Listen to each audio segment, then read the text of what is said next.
దేవుని నమ్మనికి వందనాలు. ఈరోజు నేను మాట్లాడే విషయం ఏమిటంటే, గత 3 రోజులుగా ఒక మిస్టరీగా మిగిలిన ప్రవీణ్ గారి మరణం.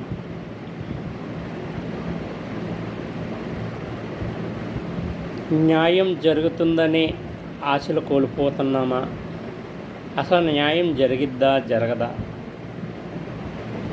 అని అధికారుల వైపు చూస్తున్న క్రైస్తవ్యం, ప్రభుత్వాల వైపు చూస్తున్న క్రైస్తవ్యం. ఒకవేళ మనుషులు న్యాయం చేసినా చేయకపోయినా దేవుడైనా న్యాయం చేస్తాడా, చంపిన వారిని శిక్షించడా అని ఆలోచించే క్రైస్తవ్యం ఒకరు. కొంతమంది అసలు దేవుడే ఉంటే ఇదంతా ఎందుకు చూస్తూ వదిలిపెడుతున్నాడు, ఒకవేళ ఆయన చంపిన వారిని శిక్షించాలి కదా అని ఆలోచించేవారు కొందరు. మనుషుల ఆలోచనలు వేరు, దేవుని ఆలోచనలు వేరు. అపోస్తల కార్యం 7వ అధ్యాయంలో మొత్తం 5 అధ్యాయాన్ని చదువుకుంటూ పోతే మనం స్టెఫెను గారి మరణాన్ని చూస్తాం.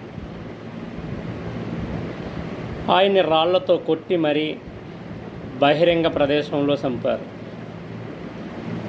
అక్కడ ఉన్న కొందరు వ్యక్తులు చాలామంది ఉంటారు. అందులో ముఖ్యంగా మనకి పౌలు అనబడుతున్న సౌలు గారు ఉన్నారు.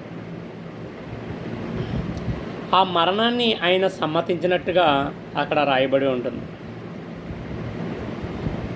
ఒక క్రైస్తవుణ్ణి చంపినప్పుడు సమ్మతించిన మనిషిని దేవుడు శిక్షించాడా లేదా అన్నది మనం ఆలోచిస్తే అక్కడ దేవుని ప్రణాళిక వేరు. మనం ఆలోచన ఏంటంటే, ఇంతమందిని దేవుడు ఒకసారిగా ఒక అగ్ని గంధకాలతో కాల్చేస్తే బాగుండు, దేవుడు అన్నవాడు ఉంటే వీళ్ళకి శిక్షిస్తే బాగుండు అనుకుంటాం. కానీ దేవుని ప్రణాళిక వేరు. స్టెఫెను గారి మరణాన్ని సమ్మతించిన ఆ పౌలు గారి పట్ల ఆయన ఉద్దేశం వేరు.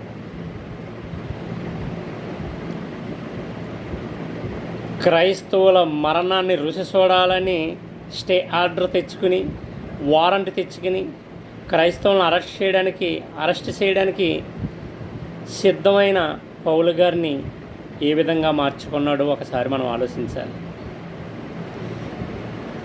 క్రైస్తవుని చంపిన ఒక పౌలు గారు, అంటే సౌలుగా ఉన్న పౌలు గారు చివరకు క్రైస్తవునిగా మారి క్రీస్తు కొరకు మరణించడానికి కూడా వెనకాడిన పరిస్థితికి వెళ్ళారంటే ఆయన ప్రణాళిక ఎలాగుందో ఆలోచించండి. దేవుని ప్రణాళిక వేరు, మనుషుని ప్రణాళిక వేరు. మనిషి ఆవేశంలో దూషించవచ్చు, మనిషి ఆవేశంలో ఎన్నో మాటలు మాట్లాడవచ్చు. కానీ దేవుడు అలా ఉండదు. ఆయన ప్రణాళిక వేరే ఉంటుంది, ఆయన ఆలోచన వేరే ఉంటుంది. మనం అలా ఆయన ఆలోచనలో నలిసి ఆయన ఆత్మరీతిగా మనం ఆలోచిస్తే ఆయన మాటలు మనకు అర్థమవుతాయి. ఈరోజు జరిగిన ఈ యొక్క ప్రవీణ్ గారి మరణానికి కారణం ఏమై ఉంటుందో కొన్నాళ్ళు వేసి చూస్తే మనకి దేవుని ప్రణాళిక అర్థమవుతుందని నా విన్నపం. ఈ మాటలు దేవుడు నాకు ఇచ్చినందుకు దేవునికి వందనాలు. వింటున్న మీకు వందనం చెల్లించుకుంటూ ఈ మాటలు ముగిస్తున్నాను. వందనాలు.